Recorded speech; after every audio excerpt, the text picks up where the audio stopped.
से भी हमारी दुश्मनी ना हो। अब ये सब कैसे होगा? तो बोले नंबर 1, निरंतर जो नाम जप करता हुआ मालिक से प्रार्थना करता रहता है। मालिक कौन? अपने इष्ट से, कि हे प्रभु मुझे ऐसी सामर्थ्य दो कि कोई भी विषय मुझे परास्त न कर पावे और पूरे संसार में मेरा किसी से भी द्वेष न हो। अद्वेष्टा सर्वभूतानाम, गीता जी भी कह रही, अद्वेष्टा सर्वभूतानाम, किसी भी भूत प्राणी के प्रति हमारा द्वेष दोष भाव ना हो।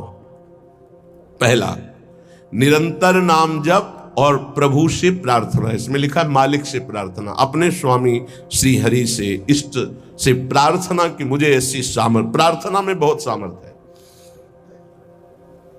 अरे बहुत सावधानी की जरूरत है। किसी के प्रति जरा सा भी दोष चिंतन, जो भजन जिनका एक तार चलता है, बड़ी बाधा खड़ी हो जाती है। श्री रूप गोस्वामी जी लीला चिंतन कर रहे हैं, उसमें दिखाई दिया कि प्रियाजू पुष्प चयन कर रहे, ये पुष्प तो लालजू गोदी में उठा लिए, प्रियाजू ऐसे पुष्प का गुच्छा ले रहे, एक हाथ से डाल पकड़े हुए। लालजू ने देखा कि सुरक्षित डाल पकड़े प्रियाजू नजदीक की छोटी कुंज में, तो छोड़ दिया, तो प्रियाजू ऐसे और लालजू आनंदित हो रहे हैं। तो पूज्य श्री रूप गोस्वामी को भी हंसी आ गई कि लालजू को ऐसा विनोद सूझा। इस समय अत्यंत सुकुमार प्रियाजू डरप रही हैं। फिर लालजू ने अपनी गोद में ले लिया, फिर उनका शमन हुआ।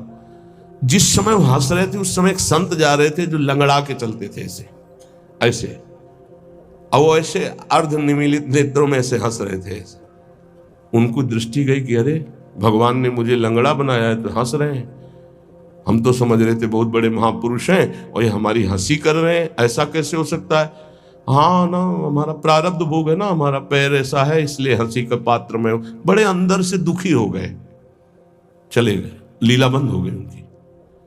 अब आप बताओ, उन्होंने सोचा नहीं, देखा नहीं, वो तो प्रिया प्रीतम को देख रहे थे। बड़े विकल हुए जब लीला बंद हो गई, तो फिर पूज्य श्री सनातन गोस्वामी से चर्चा की, क्योंकि दोनों महापुरुष की हमारी लीला बंद हो गई। उनका एक ही उपाय, वैष्णव अपराध बन गया।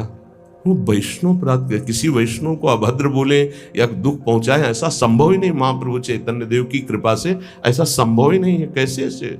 उनका है तो वैष्णव अपराध। अब ये विचार हुआ कि कैसे जाना जाए कि किससे अपराध बना, कैसे जाना जाए? जब किया ही नहीं प्रकट में तो जाना कैसे जाए? बोले कोई वैष्णव दुखी हो गया है तो वैष्णव सेवा की जाए, आसपास के जितने संत सबको निमंत्रण दिया जाए, पता चल जाएगा, सबकी जूठन पाई जाएगी, तो शायद पुनः अपराध कोई हुआ हो जाने अनजाने में तो उसका मार्जन हो जाएगा। ऐसा हुआ। आसपास के सब संतों को निमंत्रण दिया गया वैष्णव। जे भी उनके पास निमंत्रण गया तो नाराज होके बोले, पहले तो उपहास करके हंसी उड़ाते हैं, फिर निमंत्रण देते हैं, हमें नहीं जाना। तुरंत सूचना आई कि वो नाराज है। अरे तुरंत गए पूज्य श्री रूप गोस्वामी जी और कहा, प्रभु कब हमने आपका उपहास किया? तो उनका आप प्रभु प्रभु आप कर रहे हो। उस दिन हम जा रहे थे और जैसे हमारा भगवान ने पैर ऐसा कर दिया तो झटका मार के चलते हैं, तो आप हंस रहे थे। तो उनका मुझे तो याद ही नहीं कि आप कब निकले और हम कब हंसे।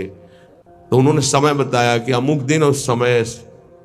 अच्छा, तो उनका प्रभु ऐसे बतानी नहीं चाहिए, पर आप नाराज हैं इसलिए बता रहा हूं। प्रभु उस समय हम लीला देख रहे थे, प्रियाजू पुष्प चयन करने की, तो लालजू गोद में उठा के वो पूरी घटना बताई और कहा, अगर ऐसा भाव में हम हंस रहे थे, आप उसी समय निकल रहे होंगे, आपको ऐसा लगा, तो प्रभु आपके लिए नहीं था, आप क्षमा कीजिए। वो तो प्रियालाल तो चरणों में गिरे जो दूसरे वैष्णव थे और कहा, अरे आप जैसे महापुरुषों के प्रति हमारा दोष भाव बन गया, क्षमा करो। वो राज तत्काल लीला प्रारंभ हो गई, तत्काल। अब आप विचार करो, जब दोष नहीं है और वैष्णव दुखी हो गए तो लीला रुक गई। फिर अगर केवल स्वीकृति की हाँ ये गलत है, वो गलत कर रहे तो भी हाँ गलत है नहीं, और भगवान की लीला भगवान जाने। नहीं, आप बताओ कि ये गलत है कि सही, नहीं तो हम कोई जज है क्या? जिनके सारे हम चल रहे हैं, उनके सारे वो चल रहे हैं, उनसे पूछो जाके, चले जाओ राधा राधा राधा। कभी किसी का फाइनल करने के नहीं, तस्मात् शास्त्रम तो तुम्हारा। ये बहुत सूक्ष्म विषय है, इसलिए वर्णन किया, बहुत सूक्ष्म विषय है। बहुत सावधान। नाम जापक भगवत प्रेम प्राप्ति के लिए इतनी सामर्थ्य जो अभी पीछे चर्चा हुई, उसके लिए निरंतर नाम जपो, प्रभु से प्रार्थना कि किसी भी के प्रति हमारा तनिक भी दोष भाव न बनने पावे। प्रभु से प्रार्थना, वही सबके हृदय में बैठे हैं, वही आपको ऐसी सामर्थ्य देंगे, क्योंकि इस सृष्टि में आपके प्रति प्रतिकूल व्यवहार होगा, आपका उपहास करेंगे, आप नाना प्रकार के कटु वचन बोलेंगे, आपको सह जाना है, उनके प्रति कटु वचन नहीं करना, दोष भाव नहीं करना, नहीं अपनी भगवत प्राप्ति में बाधा आ जाएगी। ये सूक्ष्म विषय सब कोई नहीं समझ पाएगा, लेकिन उपासक जो भगवत प्राप्ति करना चाहते हैं, अपना भजन बचाना चाहते हैं, वो इस बात को अच्छे से पकड़े।